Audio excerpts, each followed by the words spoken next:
यदि लाभ कृपा है तो हानि भी कृपा है। माँ लड्डू देती है बेटे को तो वो प्यार है, तो माँ एक थप्पड़ मारती है बच्चे को, वो भी तो एक प्यार है। केवल लड्डू देना प्यार नहीं होता, थप्पड़ भी प्यार होता है। ऐसे भगवान सुख दें वो भी प्यार है, पर दुख दें वो भी तो कृपा है। एक सज्जन, एक भैया बोले कि 10,000 के जूते पहनता है पड़ोसी। हमने कहा मत देखो कि 10,000 के जूते हैं, तुम बहुत सुखी हो। बोले हम काय के सुखी, हमारे पास तो चप्पल तक नहीं है 500 की, उसके बाद 10,000 का जूता है। हमने कहा भाई चलो हमारे साथ। हम उसे आगे ले गए तो बस स्टैंड में एक आदमी चप्पल हाथ में पहन के ऐसे घिसट रहा था, ऐसे चल रहा था। हमने कहा देख रहे हो उसे? बोले क्या? हमने कहा चप्पल कहाँ पहनी जाती है? बोला पांव में। हमने कहा उसने कहाँ पहनी है? हाथ में। हाथ में चप्पल पहन के घिसट रहा है, क्यों? क्योंकि बेचारे के पास पांव नहीं है। तुम कहते हो कि हमारा पड़ोसी 10,000 के जूते पहनता है, आप उसे देखो ही मत ना जो 10,000 के जूते पहनता है। आप उसे देखो जिसके पास जूता पहनने को पांव ही नहीं है। उससे ज्यादा कृपा आप पर है कि नहीं? आपके पास पांव है। यदि पॉजिटिव रहना है तो हर जगह पॉजिटिविटी मिल सकती है, पर नेगेटिव ही रहना है, नकारात्मक ही सोच रखनी है, तो हर जगह से आप नेगेटिविटी ढूंढ सकते हैं। खुश रहने के बहाने हैं तो दुखी रहने के भी लाख बहाने हो सकते हैं। ये तो आप पर निर्भर करता है ना कि आप सुखी रहना चाहते हैं कि दुखी रहना चाहते हैं। इसलिए आपको एक बात बताएं, सदा कृपा का अनुभव किया करो और सबसे सीखना चाहिए। दत्तात्रेय जी ने 24 गुरु बनाए और सबसे कुछ ना कुछ सीखा, ग्रहण किया। दत्तात्रेय जी ने गुरु किसको बनाया? दत्तात्रेय जी ने गुरु बनाया है अग्नि को, आकाश को, जल को, पक्षी को, सांप को, सबसे गुरु बनाया, सबको गुरु बनाया। जीवन में शिक्षा सब जगह है। आप बताओ कहां से सीखना है, मैं आपको वहां से सिखा दूं। माचिस भी सिखाती है। आप बताओ माचिस क्या सिखाती है? आप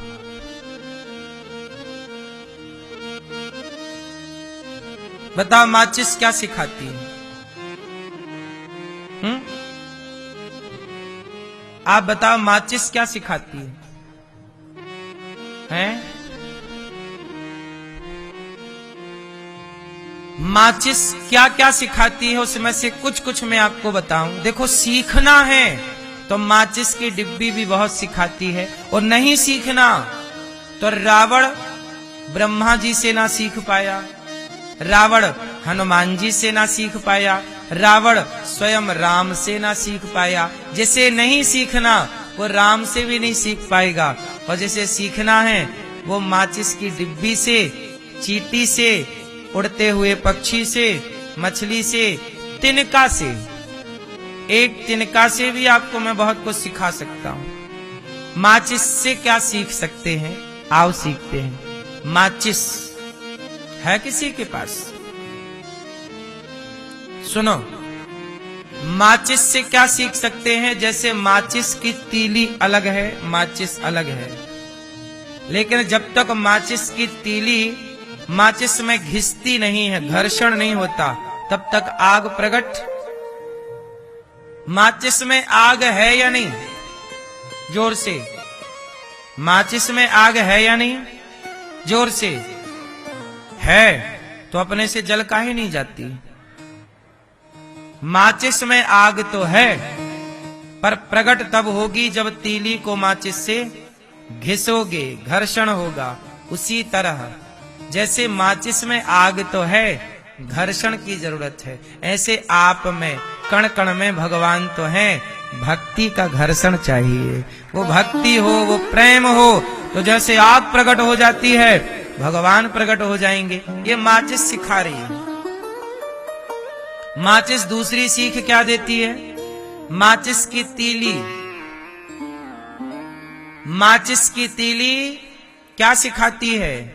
स्वयं तीली जल जाती है, पर बुझने से पहले किसी को रोशनी से भर देती है। ऐसे आप भी माचिस की तीली हो, एक दिन आप भी बुझ जाओगे, लेकिन बुझने से पहले समाज को प्रेम, भक्ति, ज्ञान की रोशनी से भर दो, सेवा की रोशनी से भर दो।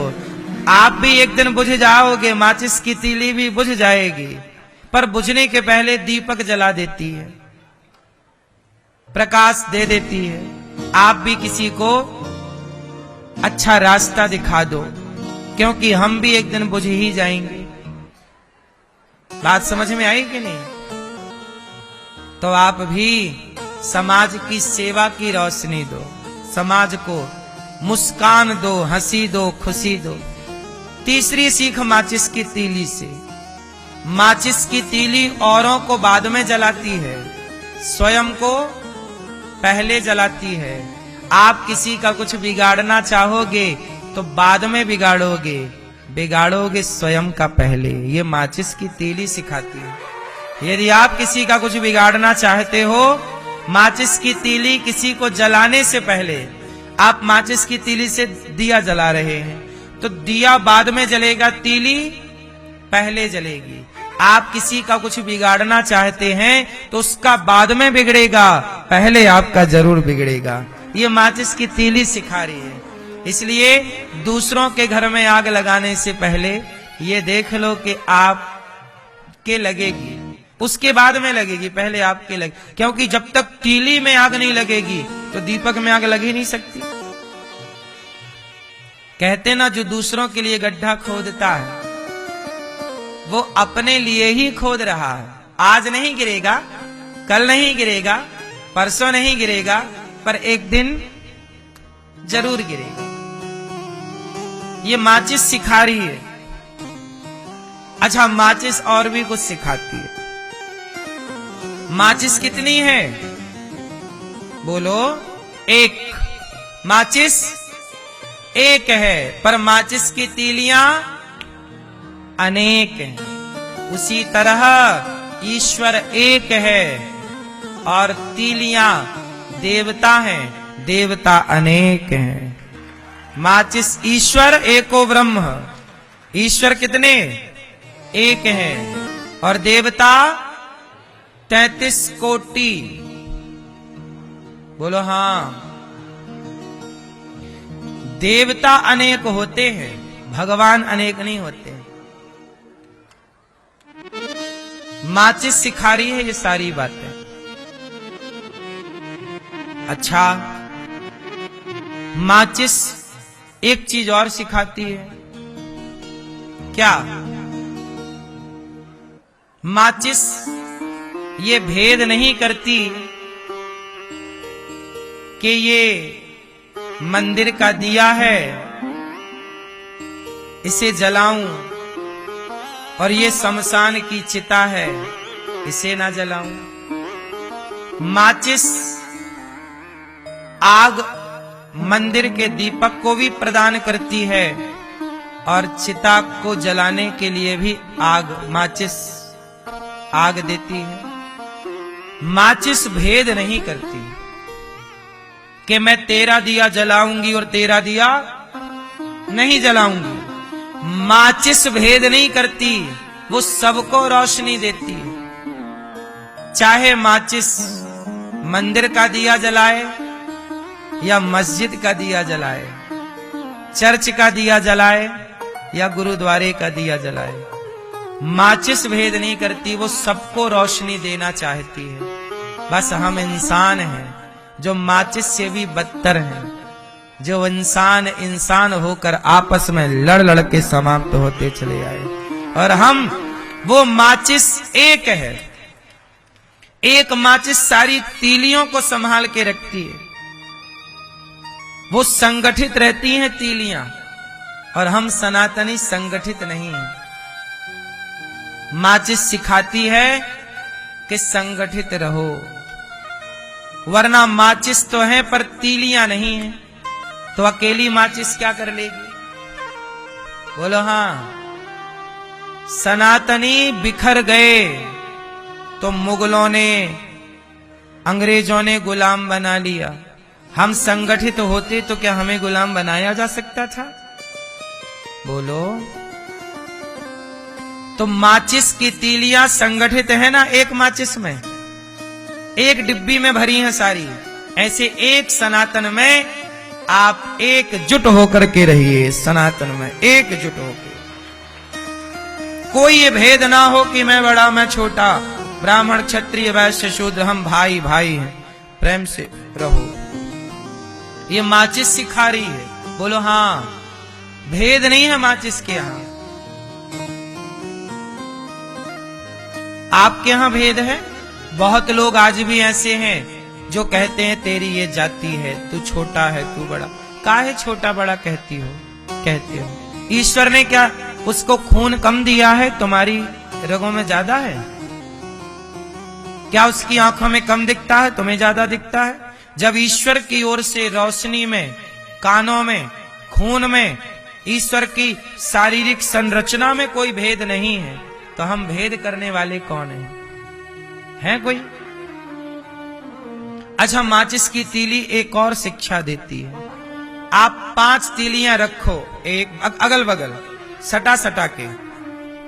5 नहीं 10 रखो, 10 नहीं 50 रखो, और एक तीली में आग लगा दो तो फुर्र फुर्र सारी तीलियां जल जाएंगी। लेकिन आप 50 तीलियां रखो मेरी मां, और 50 तीलियों में आप बीच की एक तीली खिसका दो नीचे, और एक तरफ आग लगाओ, तो जो नीचे खिसकी हुई होगी वहां तक की तो जल जाएंगी, और नीचे खिसकी वाली और उसके आगे वाली बच जाएंगी। बात सही है कि नहीं? अब इससे आपने क्या सीख ली, जरा हमें बताओ। सारी तीलियां लाइन से रखी हैं, आग लगी, सारी जलने लगी, पर एक ने अपने को पीछे कर लिया, तो उसके बाद की सारी बच गई। क्या सीख है इससे?